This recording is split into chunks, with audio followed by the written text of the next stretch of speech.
নমস্কার, আমি ডক্টর সন্দীপ চক্রবর্তী। আমি এসকে সঞ্জীবনী এই বাগবাজারের মাল্টি স্পেশালিটি হসপিটালের আইসিসিউ এর সঙ্গে যুক্ত আছি।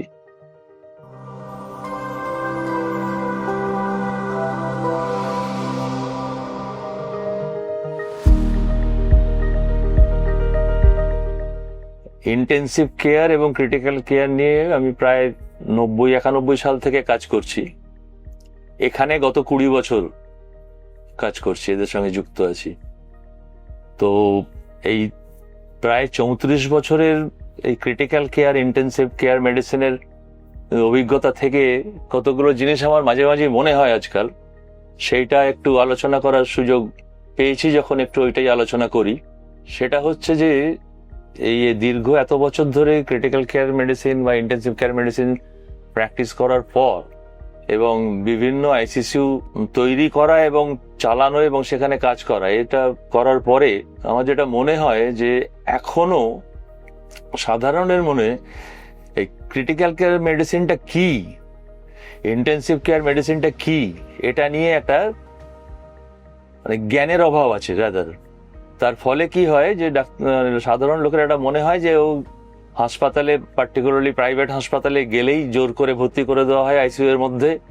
ও দেখাও করতে পারা যায় না, সবসময় কথাও বলা যায় না, কি হচ্ছে বোঝা যায় না, এবং জলের মতো টাকা খরচ হয়। এটা অনেকেই মনে করে, বা ইন জেনারেল একটা সাধারণ ওপিনিয়ন লোকের মধ্যে, যে ওই আইসিইউতে ভর্তি করে দেয়, তারপর কি সব চিকিৎসা হয় কেউ জানে না, বোঝা যায় না, আর ওর একটা টাকা রোজগারের একটা রাস্তা। তো সেইটা সম্বন্ধে একটু আমি খোলসা করে কিছু জিনিস বলতে চাই, জিনিসটা একটু পরিষ্কার করার জন্য, আইডিয়াটা। তো প্রথমে বলতে হবে যে তাহলে হোয়াট ইজ ক্রিটিক্যাল কেয়ার, কেন কিছু লোককে এলেই ক্রিটিক্যাল কেয়ার ইউনিটে ভর্তি করা হয় এবং তার খরচা কেন বেশি হয়।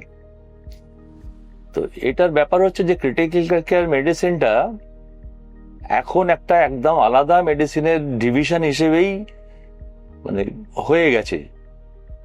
তো এটা আগে ছিল না। আমি যখন শুরু করেছি 90-এর দশকে, 89-90, তখন সারা কলকাতায় হয়তো 10-12টা ম্যাক্সিমাম ক্রিটিক্যাল কেয়ার ইউনিট ছিল। উত্তর কলকাতায় কিছুই ছিল না। তো উত্তর কলকাতায় শুরু করার পরে আমার হলো যে না, তাহলে এখানে ক্রিটিক্যাল কেয়ার ইউনিট কেন হবে না, সবাইকে ওই দক্ষিণে এবং মধ্য কলকাতার কিছু কিছু জায়গায় যেখানে যেতে হবে, বা বাইপাসের ধারে তখন একটা দুটো করে শুরু হয়েছে। তো সেই হিসেবেই এখানে ক্রিটিক্যাল কেয়ারের ব্যাপারটাকে শুরু করা।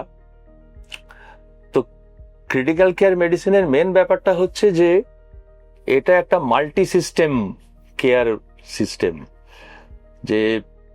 যে কোনো রুগী, কাকে ভর্তি করা হয়, যে কোনো রুগী সংকটাপন্ন, মৃত্যুর আশঙ্কা খুব বেশি, এরকম একটা অবস্থায় যখন আসে, তখনই তাকে ক্রিটিক্যাল কেয়ার ইউনিটে ভর্তি করা হয় এবং ক্রিটিক্যাল কেয়ার ম্যানেজমেন্ট লাগে। তার কারণ হচ্ছে যে তাদের কিছু কিছু জিনিস আছে যেগুলো চিকিৎসা শুধুমাত্র এই ক্রিটিক্যাল কেয়ার ইউনিটেই সম্ভব। যন্ত্রপাতির প্রয়োজন আছে, কিছু পার্টিকুলার প্রোটোকল অফ ট্রিটমেন্ট আছে যেগুলো ক্রিটিক্যাল কেয়ার ইউনিট ছাড়া সম্ভব নয়। আমি একটু বিস্তারিত বলি ব্যাপারটাকে। ধরুন একটা শ্বাসকষ্ট নিয়ে এসেছে, জ্বর আছে, কাশি আছে, শ্বাসকষ্ট আছে, সাধারণ লোকে বুঝতে পারছে, ডাক্তাররাও দেখে বুঝতে পারছে যে এটা একটা নিউমোনিয়া হয়েছে। নিউমোনিয়া হলেই যে ক্রিটিক্যাল কেয়ার ইউনিটে ভর্তি হবে সেটা নয়।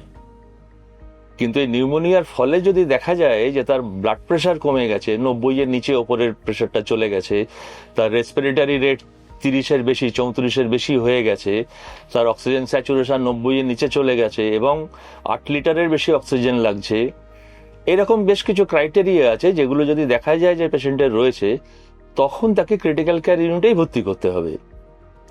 কিছু কিছু ক্রাইটেরিয়া যেরকম বলে যে, এক হচ্ছে vitals, blood pressure, respiratory rate, তার অক্সিজেন স্যাচুরেশন এবং অক্সিজেন ডিম্যান্ড, তার রেসপিরেটরি প্যাটার্ন, খুব বেশি শ্বাসকষ্ট হচ্ছে কিনা, মানে গলার মাসেলগুলো এবং বুকের পাঁজরের মাঝখানকার মাসেলগুলোর এক্সেসিভ কাজ হচ্ছে কিনা, যাতে এক্সেসিভ রেসপিরেটরি এফর্ট লাগছে, এরকম কতগুলো ক্রাইটেরিয়া আছে। One or more organ failure, organ failure বলতে major organs, lungs, liver, heart, kidney, brain যদি ফেলিওর থাকে, তাদের কিছু কিছু সিচুয়েশন এমন আসে যেগুলোতে ওই বিশেষ যন্ত্রপাতি, বিশেষ ধরনের চিকিৎসার প্রয়োজন হয়, সেইগুলো সাধারণ ওয়ার্ডে সম্ভব নয়। যেরকম যদি অক্সিজেন স্যাচুরেশন দেখা যায় যে কমে যাচ্ছে, 8 লিটারের বেশি অক্সিজেন লাগছে, তখন অক্সিজেন ডেলিভারি সিস্টেমটাই অন্যরকম হয়ে যায়, এবং কিছু কিছু ক্ষেত্রে নিঃশ্বাস চালানোর জন্য আলাদা যন্ত্রের ব্যবহার করতে হয়। সেইগুলো তো সাধারণ ওয়ার্ডে, জেনারেল ওয়ার্ড যাকে বলে, সেখানে সম্ভব হয় না। ন্যাচারালি সেই যন্ত্রপাতি সেগুলো ক্রিটিক্যাল কেয়ার ইউনিটেই সম্ভব। কোনো একটা পেশেন্টের একটা হার্ট ব্লক হয়ে হার্ট রেট 40-এর কমে চলে গেছে, 30-32 হার্ট রেট চলছে, অজ্ঞান হয়ে যাচ্ছে, তো তাকে টেম্পোরারি পেসিং করে রাখতে হবে। So again you need critical care there, সেটা জেনারেল বেডে সম্ভব নয়। তো এইরকম সব রোগী আছে। কিডনি ফেলিওর, হঠাৎ যদি কারোর কিডনি ফেলিওর হয়, তার ভীষণ ইউরিয়া ক্রিয়েটিন বেড়ে যাচ্ছে, তার অল্টার্ড সেন্সোরিয়াম, মানে জ্ঞানটার যে ব্রেনের যে ফাংশনিং, যে অ্যাওয়ারনেস, কথাবার্তা ঠিক মতো বলা, সেইগুলো আচ্ছন্ন ভাব বেশি হয়ে যাচ্ছে, তার পটাশিয়াম বেড়ে যাচ্ছে, এইগুলো ঠিক করার জন্য যে চিকিৎসাগুলো দরকার, সেগুলো ক্রিটিক্যাল কেয়ার বা ইন্টেন্সিভ কেয়ার মেডিসিন ইউনিট ছাড়া হবে না। তো এইগুলো জানে বেসিক্যালি হচ্ছে যে ভাইটালস এর গন্ডগোল, pulse, respiration, blood pressure, temperature, অত্যন্ত বেশি টেম্পারেচার 101, 102 টেম্পারেচার হলো তাতে যায় আসে না, 106-এর ওপরে যদি কারো টেম্পারেচার উঠে যায়, that patient needs critical care. তো এইরকম ভাইটাল স্ট্যাটিস্টিক্স, ভাইটাল ফাংশন যেগুলো, সেগুলো গ্রস গন্ডগোল, কনসাসনেস লেভেলের অল্টারেশন, ইউরিন বন্ধ হয়ে যাওয়া, ব্লাড প্রেশার 90-এর নিচে নেমে যাওয়া ওপরেরটা, তো তখন ক্রিটিক্যাল কেয়ার লাগবেই। ক্রিটিক্যাল কেয়ারের মুশকিলটা হচ্ছে যে critical care is cost intensive.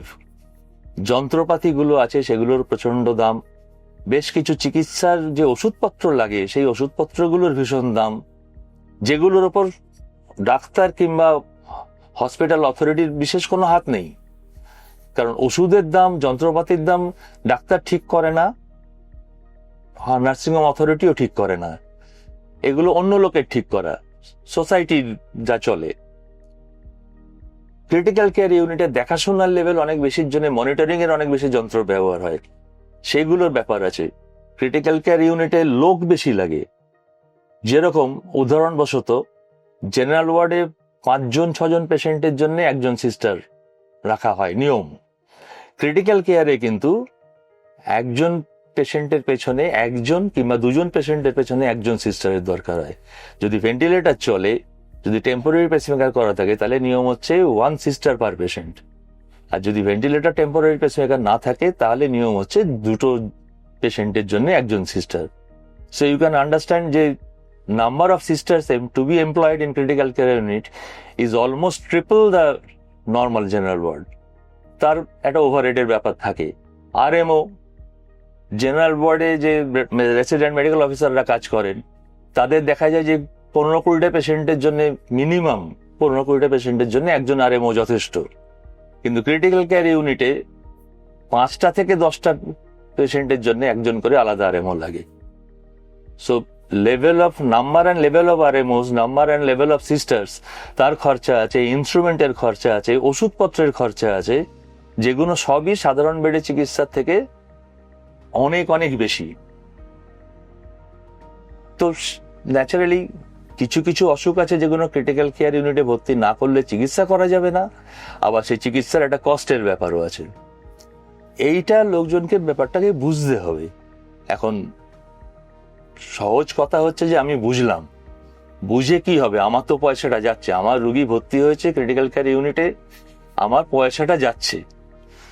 তো সেখানে একটা জিনিস করা হয়, যেটা আমরা যে মটো নিয়ে চলি, খুব বেশি কিছু করার না থাকলেও যতটা পারা যায়, সেটা আমাদের একটা মটো আছে। পার্টিকুলারলি এই হসপিটালে আমি প্রথম থেকেই যেটা চেষ্টা করেছি, সেটা হচ্ছে যে maximise the benefit with resource limited areas. মানে আমাদের রিসোর্সেস লিমিটেড, মানে লোকজনের টাকা পয়সা খরচ করার ক্ষমতাটা লিমিটেড। ক্রিটিক্যাল কেয়ারের যন্ত্রপাতি এবং চিকিৎসার কিন্তু খরচার লিমিট নেই, কিন্তু একটা মিনিমাম লিমিট আছে, যেটা না করলে ক্রিটিক্যাল কেয়ারে কোনো পরিষেবা দেওয়া যায় না। তো সেটাই আমরা চেষ্টা করি যে লিমিটেড রিসোর্সে যতটা বেনিফিটটাকে ম্যাক্সিমাইজ করা যায়, বা সহজ বাংলায় বললে যে ভালো চিকিৎসার স্বাদটা যতটা সাধ্যের মধ্যে রাখা যায়। এটা প্রথম থেকে আমাদের মোটো ছিল। 2005 সালে যখন আমি জয়েন করেছিলাম তখনই এটা একটা কয়েন করা হয়েছিল যে স্বাদ যেন সাধ্যের মধ্যে থাকে। সেটাই আমরা এখন সময় সর্বাত্মক চেষ্টা করে চলেছি। চলুক, দেখা যাক। আশা করি আপনাদের একটু বিষয়টা পরিষ্কার হলো যে কেন পেশেন্টকে ক্রিটিক্যাল কেয়ার ইউনিটে ভর্তি করা হয় এবং কেন সেখানে খরচাটা অন্য ওয়ার্ডের থেকে অনেকটা বেশি হয়ে যায়। ধন্যবাদ।